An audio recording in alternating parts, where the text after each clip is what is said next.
Welcome to the Reimagine You Lab podcast. It is me, MG, and I want to welcome you to another episode of the show.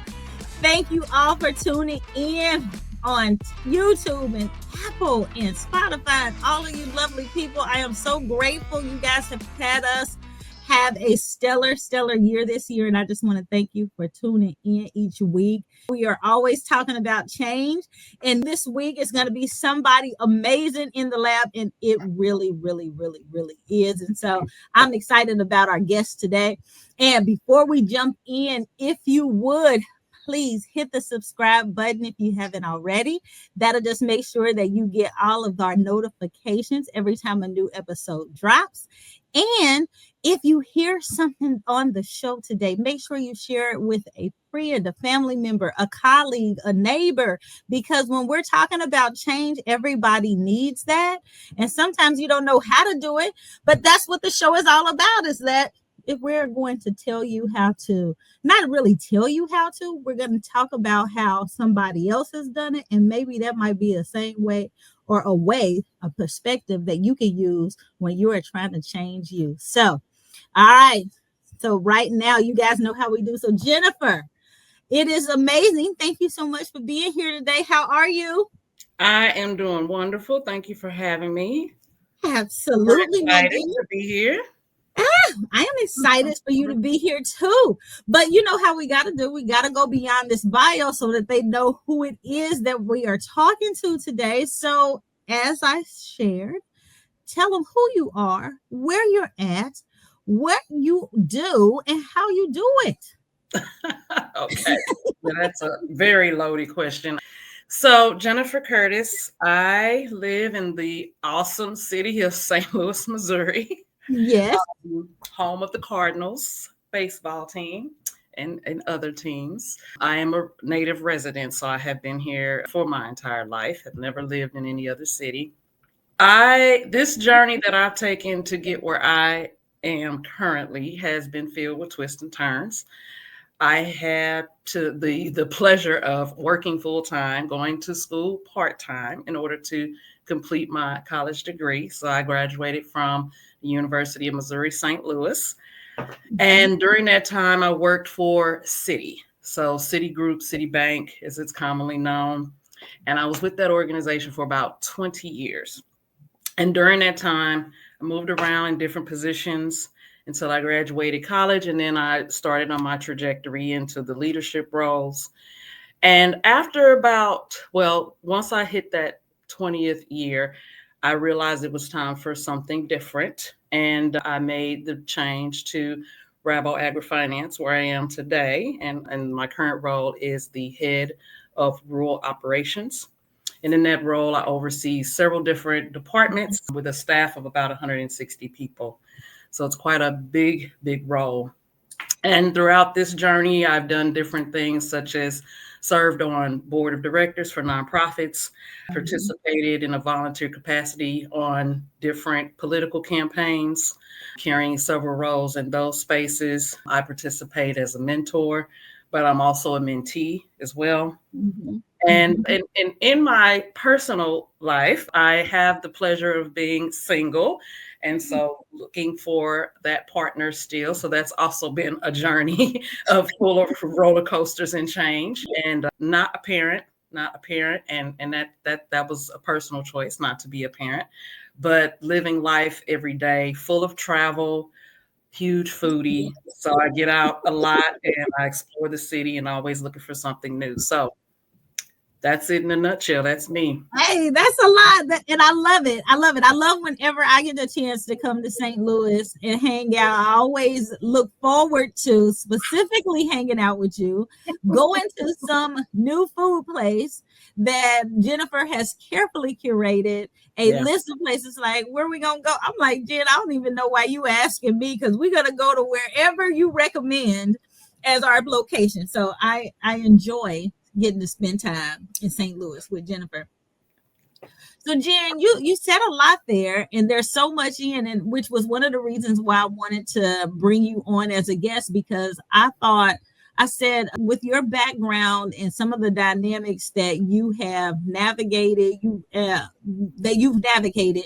was Mhm. like, you know what, you would be a great person to talk about some of the change. So just kind of feeding off of some of what you shared, even moving from Citi to Rabobank and something, and sharing as being choosing not to be a parent and living single currently, and some of the professional dynamics that you've experienced. Talk to us a little bit about what was a pivotal moment for you, and you can choose to share professionally, personally, whatever you choose. What was something that was significant for you, and you made a pivotal change?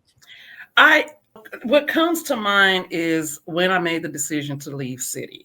Staying with an organization for 20 years, it's hard to Mm, walk away from something that you're comfortable in. In essence, I grew up there. I always say that Citi trained me to be the professional that I am. They put me in spaces to get the experience I needed. They supported professional development inside and outside of the company. And they put me in spaces where I built connections in the community through all the volunteer work that I was mhm, identified to do. And so my decision to leave that organization was not an easy one.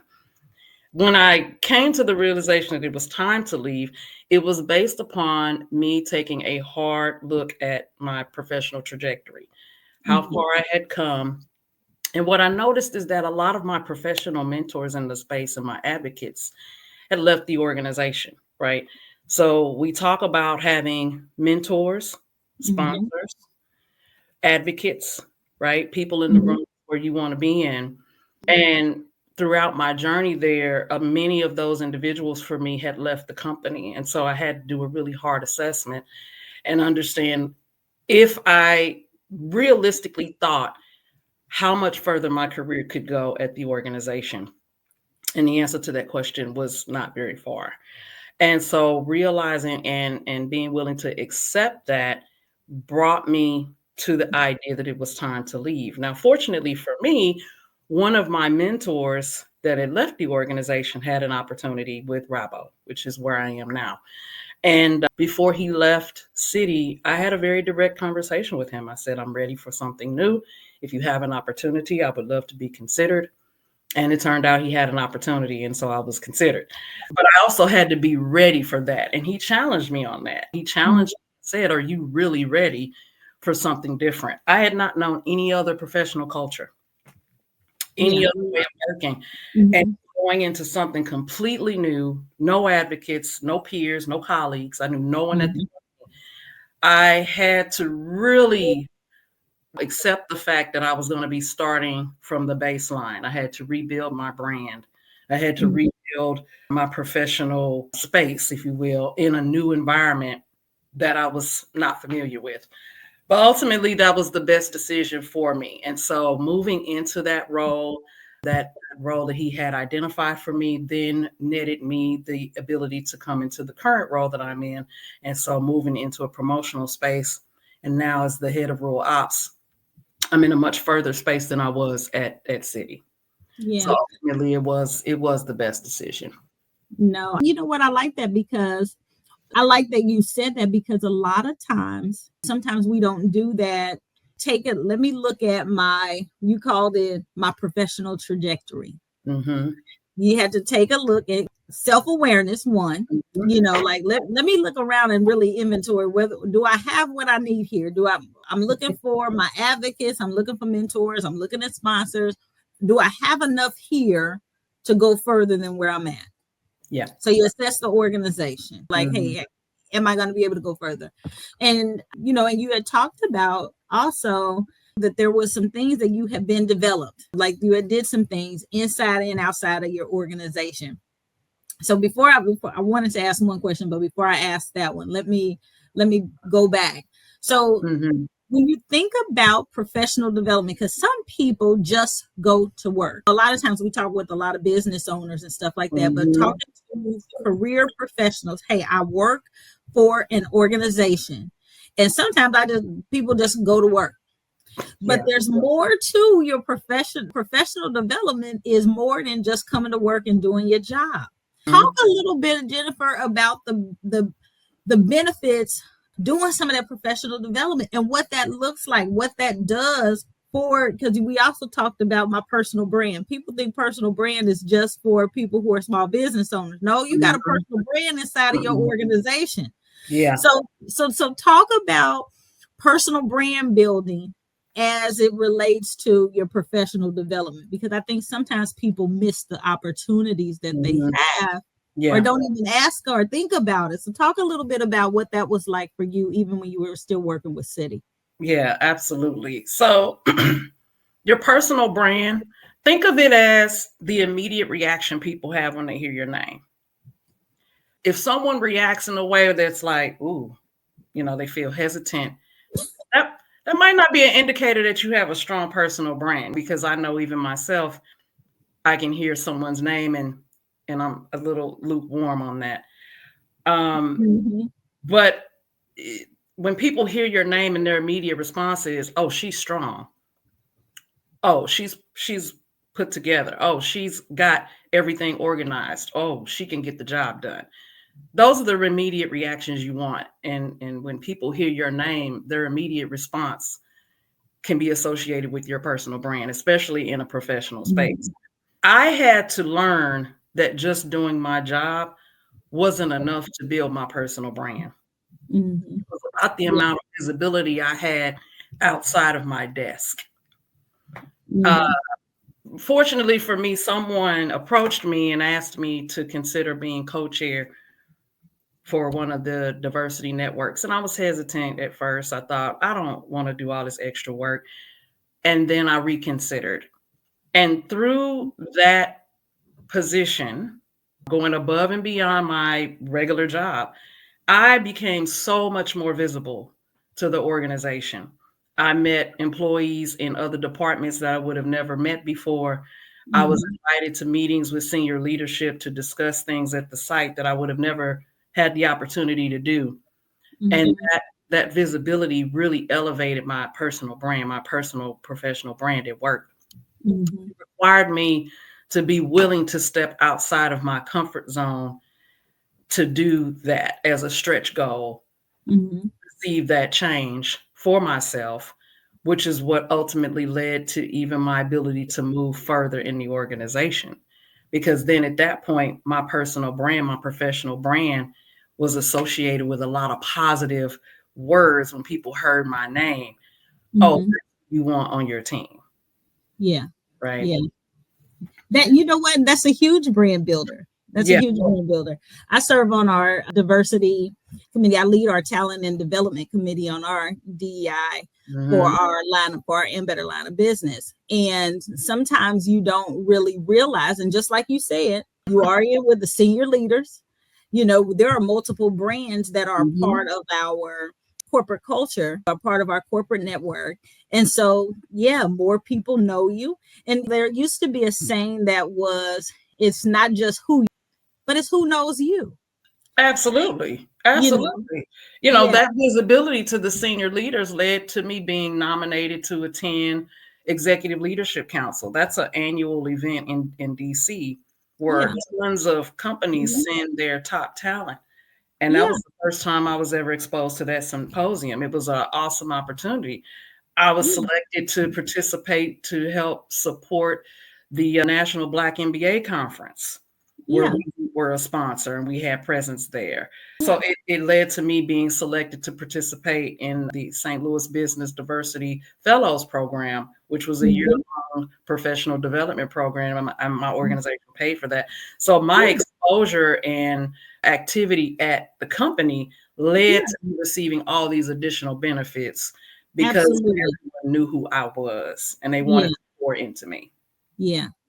It's one of those, what you would call, it's a fringe benefit. Yep.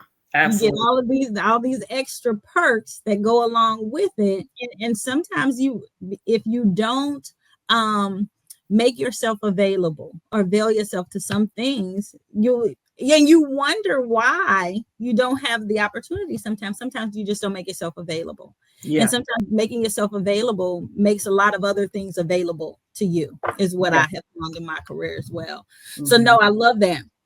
Okay, so let's talk about now. So you made this transition, and I heard you say that you had a conversation with one of your mentors who was leaving. And before he went, you was like, hey, I just had a direct conversation, because that's another thing that one of the extra fringe benefits that I have found for you, Mm-hmm. when you get in these spaces and you're around these senior leaders and you're in these circles and having conversations and stuff like that, it makes it makes it a little easier, not necessarily easier, but you get a little stronger and you feel a little more confident and competent in having conversations with anybody.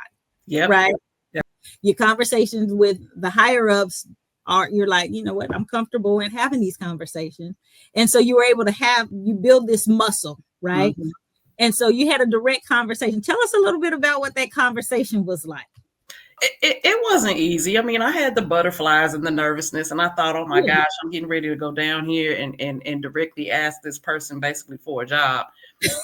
But I sat at my desk, and when I came, it was a hard reality to face, because like I said, he was one of my last few mentors, advocates leaving the company, and the announcement came out.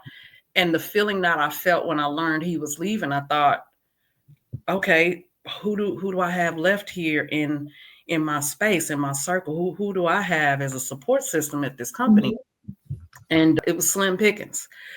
So I had two choices: say nothing and stay where I was and just grin and bear it and keep going, or let whatever was going to happen next happen, or I could take control of my destiny. And I decided, I don't have anything to lose at this point, but I have a lot to potentially gain. Right. So I reached out, I asked for time on the calendar, and just very directly went into that meeting. And I said, I understand you're leaving the organization. I wished him all the best of luck, thanked him for his time and mentorship. And then as we were talking, I found my opening through that conversation. And I just said, if you have something available, I'd like to be considered. And it was just it was direct but indirect. I didn't go too strong with my statement, but it was strong enough to let him know that I was serious about what I was looking for. And I think that a lot of times we won't allow ourselves to ask for what we need in a professional space. And because of that, we don't receive it. Yeah. So the lesson that I've learned from that is that if there is something I want, I have to make the moves to go and get it. Yeah. No one else is going to make those moves for me. Now, there are some people who sit in a space where things come to them naturally. And if you happen to be that person, that's awesome. But there's a ton of us who don't have that. But we are strong employees. We are deserving of promotions. We're deserving of change. We're deserving to sit in these spaces. But we haven't asserted ourselves to make people aware that we want those things. Yeah. And so you do have to decide, have I made myself visible to the point that they're aware that I am even interested in this? And the answer is no, then it's on you to at least take that first step. Now, whether he reached out with an opportunity or not was not what I was concerned with, but I wanted to make sure that he knew that I was interested and I wanted to be considered. Absolutely. You know what? I actually, before we got on this call, and actually even underneath this sweater that I have on a t-shirt that says ask with an arrow on it. And it's ask as an acronym. And the arrow is, or the t-shirt says, get your ask up. I had to say that with them and really put the K on it, that ask. Yeah. So people understand what I'm saying. I don't want nobody confuse it with me saying something else. But it really goes back, and everybody here on and listens to the show knows that I'm a Christian person of Christian faith. And it really refers back to the scripture that says ask, seek, and to knock. That's the acronym. And sometimes we have not because we have asked not. And so we do have to ask. Yeah. And when you do, you'd be surprised. We're living in Florida right now because we asked. Because Brian told a VP that he wanted to live in Florida. Now, we said that 27 years ago that when we retired or got ready to retire, we wanted to be in Florida, but he told the VP that, and here we are. Yeah. And so you do. And so I think that, and people realize, I'm sure he did when you made the statement, He took you seriously. He heard you and he responded. He knows what you're Yeah, capable of, exactly. and you also said that he challenged you a little bit too with it. Like, hey, Are you really ready? Are you really ready? And I even paused for a second and I said, uh-oh. I said, no, I am. And what that yeah, meant was, if I reach out to you, I don't want you to backpedal. So I right. understood the question. Yeah, Mhm. absolutely. You know what? And sometimes we do have to be ready to take on something new, and something new is not going to be necessarily comfortable. It's not going to be what we used to. Because you're in Mhm. a in the same but a different industry. This may be the same vertical. You're still in finance, Mhm. but it's a different industry, so to speak. You're financing something completely. You're financing in a different way. Right. So I love it though, but I think it's so important to be ready to pivot and to change. I think that's part of is make you made a decision. Yeah, You absolutely. know, you made a decision. And once you make a decision, it's like, hey, I ain't going back. I ain't going Full back. steam ahead at this point. Absolutely. So Jen, when you think about like staying motivated, because I Mhm. think that's one of the things that that's what causes, in my opinion, I'm gonna say in my opinion, I think sometimes people stay in places too long, Mhm. or they just stay stuck. I hear people say that they get stuck, or I'm okay at I'm complacent Yeah. sometimes. But how do you stay motivated? Because sometimes people feel like I've had a setback, or Mhm. I done failed, and so I'm gonna just do this, Mhm. because when I've tried to do something different, or when I've tried to exercise, taking a step forward, or something else, Mhm. I wasn't successful with it. You Yeah. know, have you had talk about how you stayed motivated, or maybe when you had a time when something didn't necessarily work out the way you thought it would, Mhm. and how you maybe came back from it, or just staying motivated in moving forward. Yeah. Well, life moves and ebbs and flows, and we all know that you have peaks and valleys, and you don't necessarily have any control over when some of those peaks and valleys happen. Right. Life changes come out of nowhere. But I think part of staying motivated first is one, allowing yourself to accept and receive where you are, Yeah. not being distracted by where someone else is. And I think a lot of Mhm. times, our motivation can be not authentic because we're doing something because someone said we should, or Mhm. society said you should be doing this at this age, or you should be here, or whatever Mhm. it is, or a family member or a friend, whatever it is. Mhm. And so Mhm. your motivation may not have really been authentic, which is what led to your failure. Mhm. Oh, that's good. And so for me, I oftentimes have to sit back and reassess my why. Why am I Yeah. going after this? Why was I interested in this in the first place? What was the root of my motivation? And Mhm. reassess my why. And if Yeah. my why is truly authentic to who I am as a person, to what I Mhm. really want, then I'm able to refocus on that why and find that Mhm. motivation to keep going. I have found that when I've lost motivation on something, or I've pulled back from something, it wasn't because it was something I authentically wanted to achieve. Yeah. And Yeah. so because my authenticity wasn't there, I failed at it. Yeah. Yeah. Now that's what Good. works for me. Yeah. No, that's good. I know we were talking when I was there a few weeks ago, and we were talking about even lifestyle creep, Mhm. and talking about sometimes because we do, Yep, and but not necessarily because you want those things, like you exactly. want it or you need it. You just doing it Mhm. because you can, That's a good example. yeah, and You're sometimes afraid of that's what it means if you don't do. yeah, yeah, and Yeah. sometimes that is the wrong motivation, Mhm. and Mhm. and it won't be, and it won't last long. That No, motivation will no. always deteriorate. Listen, yeah, that gets people in trouble, A and lot of trouble. You could be in trouble because you've taken on more debt, or Oh, you absolutely. landed yourself at a job with a person who is not a great leader, or you've put yourself in a dead end job position, all because you were motivated by something that wasn't authentic to who you were. To you. And you've made a move into something that you really shouldn't have done in the first place. Right. Yeah. Yeah. I know I've talked to many business owners who have gone into a business that they thought, they thought I like this, but I really don't like it. Or I I don't work like it at all. I don't like this. I don't like this. Or it's more than I thought it was gonna be. And Yeah. unless you really, really had a passion for that thing, Yes. that's There are gonna some wane. videos on social media that say things like, oh, if you're not self-employed, you're not this. If you're not doing yourself, you're not this.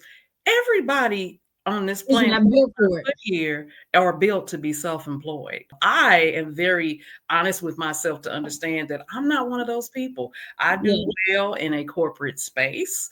That Mhm. is my lane. It is Yeah. okay to define your lane and be authentic about your lane. Yeah. Yeah. You know what? And that is so true. I know Brian and we talk to a lot of people. And typically we can tell, like Mhm. just in the people that we talk to, because we've been corporate and not self-employed. We've been corporate and we run a business for many years. We've done both, Yeah. because there's a lot of fringe benefits and things that we want to do and have extra, but there's a Mhm. lot of corporate things that we do so that we can have as well. Yeah. But there are some. Listen, I can ask 3 questions and I can identify with the answers to those 3 questions whether or not somebody can be self-employed and be able to hang, because everybody can't hang. It's a lot that It goes into takes a it. ton of motivation to I commend and respect anybody who can be in a self-employed space because it takes a lot and it's not for the faint of heart. It is not. It is not. Not at all. Not at Mhm. all. So Jen, tell me this. What is your perspective when somebody was to say to you the idea of change is a choice? Mm, Change is just a choice. mm. I would say it depends. I think it depends. And it depends on a couple of things. Change happens for several reasons. One of the reasons being because it's something that you want to do for yourself Mhm, mhm, and you're moving into the change freely. Like, I'm choosing to make this change in my life. A lot of us struggle with weight loss. I'm one of those folks that do. Uh, mhm, the conscious decision to change my eating habits is mhm. change that I have to Yeah, be willing to do. right. But then you have change that happens, and there's nothing you can do but receive it and grow from it. While I was Mhm, in City, I had the unfortunate action of being job displaced. mhm. That change came out of nowhere. No one Yeah, saw it coming, right? It was at right, the height of the mortgage boom. We're all well right. aware of what happened in 2008. I was one of those individuals that was impacted during that time. And Yeah. that was change that just came to me. So Mhm, there's several lanes for change. mhm. Assessing the change and determining, is this something I control? Is this something I don't control? Allows you to figure out what your next step is. That change that happened for me to me as a result of that job displacement required me to reimagine what my life might look like. Now, fortunate for me, I came back to City, but that Mhm. doesn't happen often for everyone. Everyone. And so you oftentimes have to pivot and shift into a different career space or reinvent yourself or do Mhm, something completely different. And so you still have to assess the steps to see, how do I become successful from this change? But then mhm, change that you're driving, the change you drive yourself, like making the decision to get into the gym more or change your mhm, eating habits or mhm. go outside a little more because you're just Yeah, too much of an introvert. That is change that you're driving. So yeah, I would say that there's two lanes of change, and depending on which lane of change there is, you have to decide what those steps look like, and then you have to push yourself through those steps. yeah. Oh, absolutely, absolutely. You have to, your mind has to be made up, right? Absolutely. Like you have to definitely either lean in Yeah. or or reimagine. Like those are the choices for change. That's why I'm like, change is your choice, because change is going to happen no matter what, whether you're leaning in or if change is thrust upon you. Yeah. You're going to have to make the choice on how you're going to look at it and how you're going to respond to it. Like that's the choice you get to make no matter what. Absolutely. Absolutely. Yeah, I always think about, whenever we are having these types of conversations, I always think about how there's always the glass is either half empty or half full. And it's like, okay, with this, okay, there's something coming, like how's it gonna look? Is it good? Is it bad? It just depends on how you look at it. It just depends on how you look at it.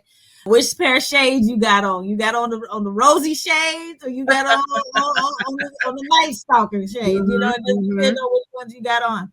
So Jim, what advice do you or how do you stay aligned with your goals, when in environments when things are constantly changing? We just recently came out of, we're not going to go political or anything like that, but like we just recently came out of a presidential election. So we know that the administration is about to change, right?